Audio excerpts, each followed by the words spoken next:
और भैया शेषा अवतारी लक्ष्मण जी को साथ में लिया और साथ में लेकर के आज विश्वामित्र जी आगे को पदार्पण करते हैं। धीरे धीरे आगे को बढ़े, मार्ग में जाकर के पहुंचे, एक विशाल घना जंगल देखा। उस जंगल में देखा दो मार्ग नजर आए। उसी समय आज विश्वामित्र जी कहने लगे, लाला राम बेटा ऐसा करो, मुझे एक बात बताओ। भगवान कहने लगे, कहिए गुरुदेव क्या कहना चाहते हो। कहने लगे, मुझे एक बात बताओ, ये मार्ग से अगर हम सामने वाला जो आपको मार्ग दिख रहा है, इस मार्ग के द्वारा जाएंगे तो मुझे पूरा दिन व्यतीत हो जाएगा। और ये सामने वाला मार्ग पड़ा हुआ है, हम इस मार्ग के द्वारा जाएंगे तो केवल 2 घंटे की रास्ता है, हम अपने आश्रम पर पहुंच जाएंगे। तो भगवान ने जवाब दिया, गुरुदेव ऐसा करो, हम लोग इसी मार्ग के द्वारा चलेंगे। जवाब दिया, आपने ये नहीं पूछा, इस मार्ग पर एक बहुत बड़ा दैत्य रहता है। बोलिए गुरुदेव, जब मैं आपके साथ में हूँ फिर उन दैत्यों से क्या डरना है। जवाब दिया, ऐसा करो, हम इसी मार्ग के द्वारा चलेंगे। शेषावतारी लक्ष्मण जी और भगवान मर्यादा पुरुषोत्तम श्री राम आज जैसे ही मार्ग पर चलने लगे, विश्वामित्र जी आगे आगे चले और पीछे से भगवान मर्यादा पुरुषोत्तम श्री राम शेषावतारी लक्ष्मण जी अपने अपने हाथों में कंधे पर धनुष बाण को टांगे हुए थे। आज जैसे ही आगे को बढ़े, विचार किया, देखा, और जैसे ही देखा तो एकदम से एक राक्षसी की आवाज आई। जैसे ही आवाज आने लगी, उसी समय महाराज विश्वामित्र जी ने राम को अवगत कराया, बेटा राम देखिए, मुझे लगता है वो राक्षसी आ रही है। उसी समय जैसे ही राक्षसी का नाम सुना तो शेषा अवतारी लक्ष्मण जी ने धनुष बाण को लिया, आगे को बढ़े। भगवान श्री राम ने रोक दिया, भैया आप रुक जाओ, ठहर जाओ। जैसे ही आवाज दी, आप ठहर जाओ, भगवान ने एक बाण को लिया और जैसे ही एक ताड़का नाम की राक्षसी आई तो भगवान मर्यादा पुरुषोत्तम श्री राम ने एक ही बाण के द्वारा उस राक्षसी का उद्धार कर दिया और भगवत धाम के लिए भेज दिया और धीरे धीरे आगे को बढ़ने लगे। बोलिए वृंदावन बिहारी लाल के, राजा रामचंद्र भगवान के। आज धीरे धीरे जैसे ही आगे को बढ़ते हुए गए और आजमगढ़ में जाकर के पहुंचे। महाराज जैसे ही पहुंचे, प्रमाण तो ये मिला, उसी समय भगवान ने मर्यादा पुरुषोत्तम श्री राम ने और शेषावतारी लक्ष्मण जी ने एक यज्ञ को रचवाया। जब यज्ञ को रचवाया महाराज, उसी समय हुआ ये, यज्ञ रचवाने के बाद जैसे ही दोनों भाई धनुष बाण को लेकर के पहरा देने लगे, गुरुदेव विश्वामित्र जी आज स्व शब्द बोलते हुए आहुति प्रदान करने लगे। तब तक सुबाहु और मारीच 2 दैत्य आए। जैसे ही राक्षसों के आता हुआ देखा, उसी समय आज भगवान मर्यादा पुरुषोत्तम श्री राम ने एक बाण को लिया। उस बाण को लेकर के आज एक सुबाहु नाम का दैत्य था, उस दैत्य को जैसे ही बाण चलाया तो उस दैत्य को भी मार दिया। और एक बिन भर का बाण लिया भगवान ने। बिन भर का बाण लेने के बाद आज मारीच के ऊपर चला दिया, जिसे 100 योजन की दूरी पर भगवान ने फेंक दिया। आज राजन परीक्षित ने हाथ जोड़े, जवाब दिया, पूज्य आचार्य जी मुझे एक बात बताओ, भगवान ने जब सुबाहु का वध कर दिया तो मारीच को क्यों नहीं मारा। आज श्री सुखदेव भगवान कहने लगे, राजन परीक्षित आपको नहीं मालूम, भगवान ने मर्यादा पुरुषोत्तम श्री राम जी ने विचार किया, ये जब धीरे धीरे समय व्यतीत होगा तो आगे आकर के हमारी लीला में और भाग लेगा, उसके बाद इसका मेरे द्वारा वध होगा। भगवान मर्यादा पुरुषोत्तम श्री राम ने इसी प्रकार से उसे छोड़ दिया। धीरे धीरे महाराज समय व्यतीत हुआ।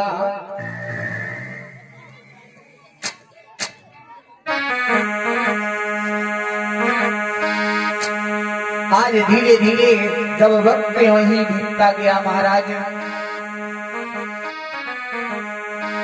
इधर एक बार की बात है,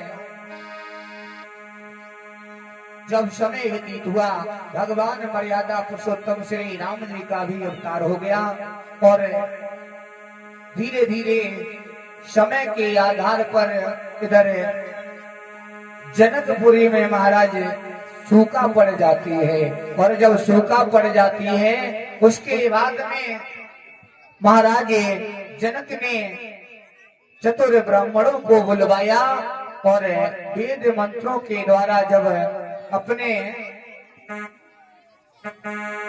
राज्य की हालत को पूछा, जवाब दिया, महाराज मेरे यहाँ पर भयानक सूखा पड़ने के कारण घास भी नहीं उपज सकती है, इसका कारण क्या है? उसी समय जवाब दिया, महाराज आप राजा और रानी मिलकर के नग्न वेश में जब हल को चलाएं तो वर्षा अवश्य होगी। महाराज सीता जी का जन्म कैसे हुआ?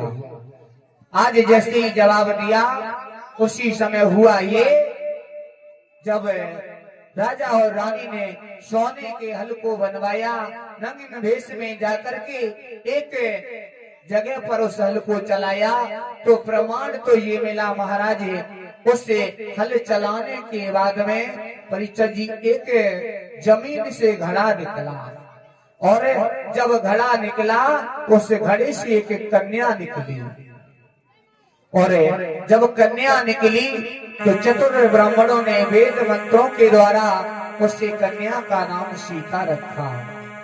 धीरे धीरे सीता मैया इधर सियानी होने लगी और एक बार जब धीरे धीरे सीता मैया जब सियानी हुई तो प्रमाण तो ये मिला, 5 साल 5 महीना 7 दिन की अवस्था थी। उस दिन मां सुनैना घर में ना होने के कारण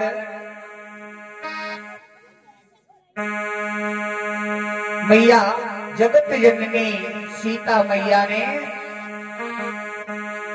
एक महाराज जनक के यहाँ पर वर्षों पुराना धनुष रखा हुआ था, जिस धनुष को कोई तिल भर भी हिला नहीं सकता था। महाराज उस धनुष को उठाया और उसके नीचे लीप दिया। जब लीप दिया है, बताया है कन्हैया के श्री जनक दुलारी सीता ने और बचपन में बहुत कुछ खिलाया।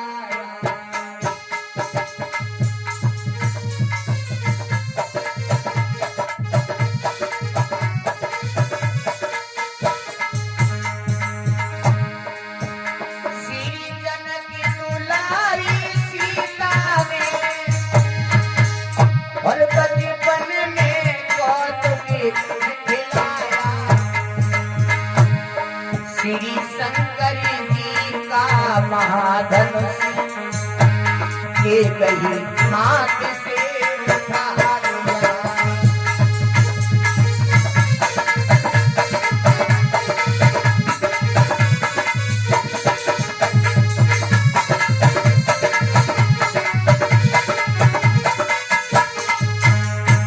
जैसे ही सीता जी ने धनुष को उठाया और महाराज जनक को जब पता चला है तो क्या किया,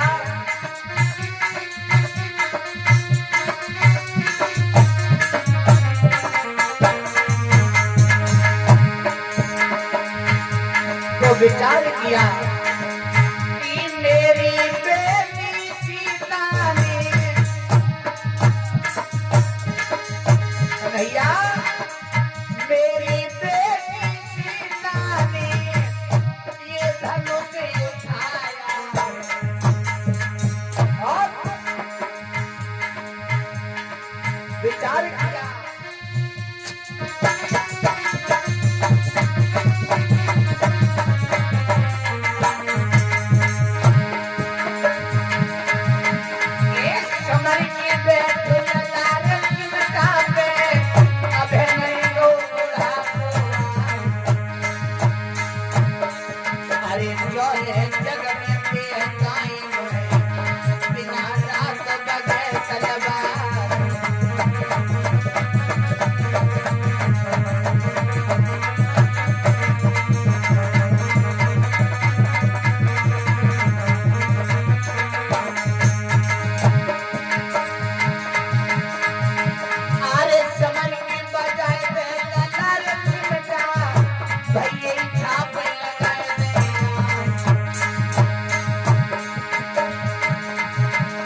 अरे अनुया गवती ये बरनी है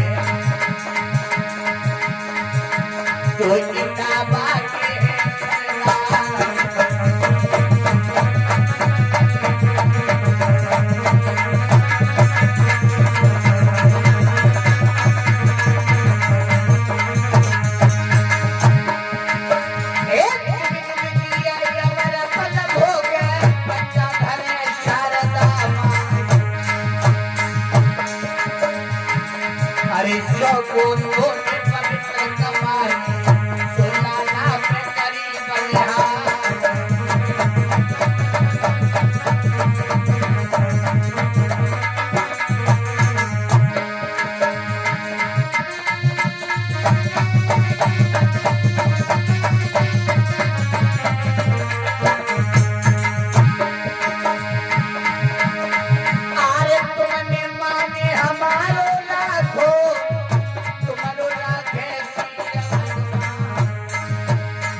सभा में माने अमर जाया हो जावे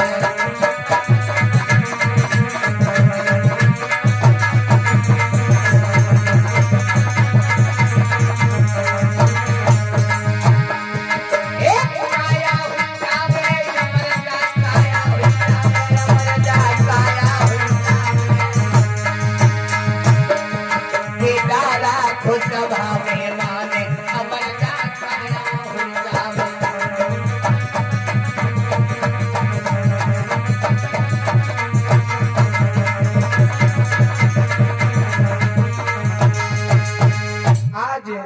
इधर जैसे ही महाराज जनक ने देखा तो विचार किया और सोचने लगे मेरी पुत्री सीता ने इस धनुष को उठाया है और महाराज विचार करने लगे और सोचने लगे मैं अपनी पुत्री सीता का विवाह उसी वीर के साथ में करूंगा जो इस धनुष को उठा करके महाराज तोड़ देगा। जैसे ही विचार किया धीरे धीरे समय व्यतीत हुआ। आज महाराज जनक ने पत्र में और खत में सभी राजाओं महाराजाओं के लिए पत्र लिखने लगे और कन्हैया लिखा है महाराज ने सभी देश विदेश के राजाओं के लिए एक ही बात लिखी और क्या लिखा है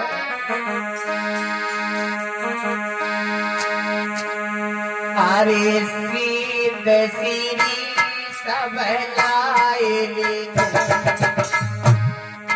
सब हमने तो लई अब शरण तुम्हारी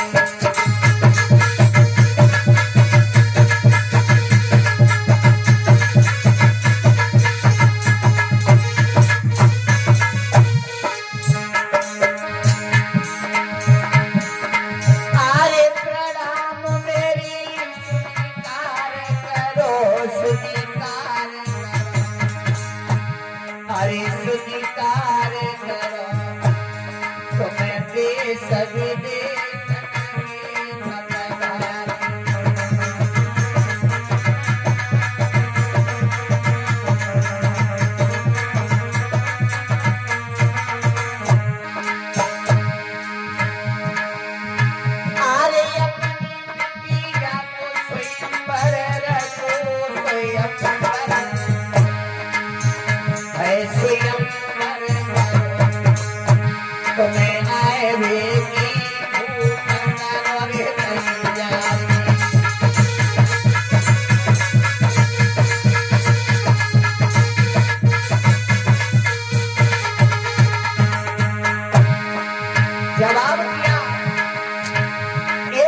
पत्र कन्हैया उनके लिए भी लिख दो जिनसे मेरी पुश्तैनी दुश्मनी है।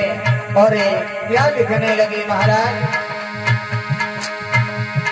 अरे फूल चूक मेरी माफ करो भैया, माफ करो, अरे माफ करो, मैंने बड़े में गई थी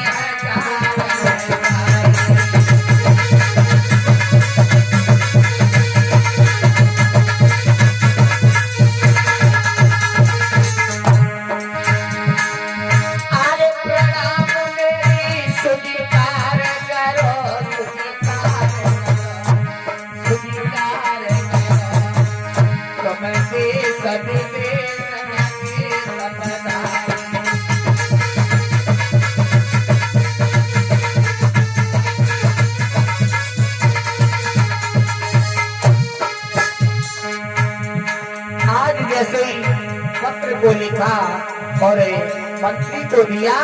पत्र को आज महाराज ने देश विदेशों में भिजवाया।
इधर जैसे ही पत्र को लिखा महाराज जनक ने, जैसे ही देश विदेशों में भिजवाया, लेकिन महाराज मंत्री से जवाब दिया किसी प्रकार से हर एक प्रांत में हर एक देश में इस पत्र को भेजना।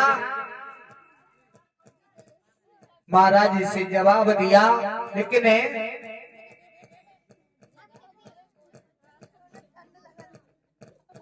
और भैया सभी भक्तों से निवेदन है,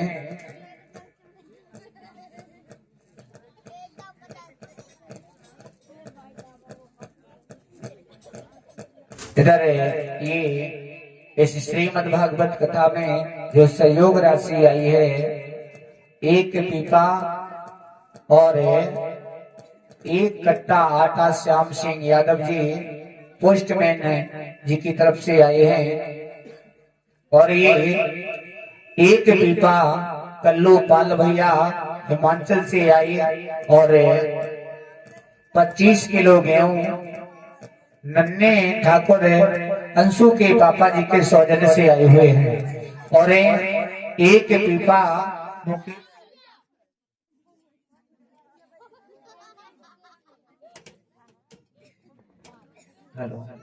जय श्री राधे।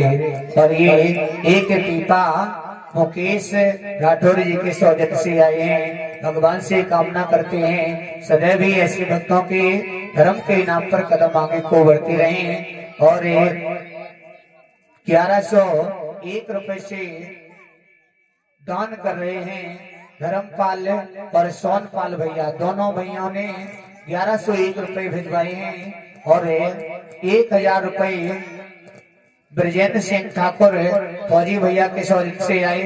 और 501 रुपए नेत्र राठौर जी और 501 रुपए राजवीर भैया राठौर जी के सौजन्य से आए हैं। और इसी के साथ साथ में 201 रुपए नेपाल ठाकुर जी की तरफ से आए हैं। और 501 रुपए जसवीर ठाकुर जी की तरफ से आए हैं। और 201 रुपए हमारे भैया जसवीर सिंह यादव जी के सौजन्य से आए हैं। तो सभी भक्तों से निवेदन है जो भी हमारी